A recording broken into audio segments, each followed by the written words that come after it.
మూడు విషయాలు జాగ్రత్తగా గమనించాలి. నువ్వు ఆరాధించే దేవుడు పరిశుద్ధుడా కాదని పరిశీలన చేయి.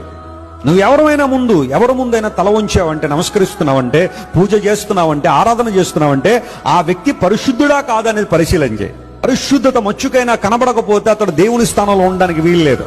రెండవది, నువ్వు ఆరాధించే దేవుడు ప్రేమ గలవాడా లేదా పరిశీలన చేయి.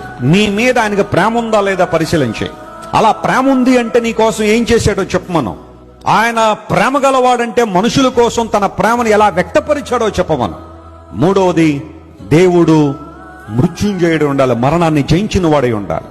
ఆయన ఈ లోకంలో ఏది బంధించడానికి వీల్లేదు, ఏది కూడా దేవుణ్ణి బంధించడానికి వీల్లేని ఆ గొప్ప స్థానంలో ప్రభు ఉండాలి. నీ దేవుడు పరిశుద్ధుడా, ప్రేమగలవాడా, మృత్యుంజయుడా? ఈ మూడింటిని పరిశీలించాయి.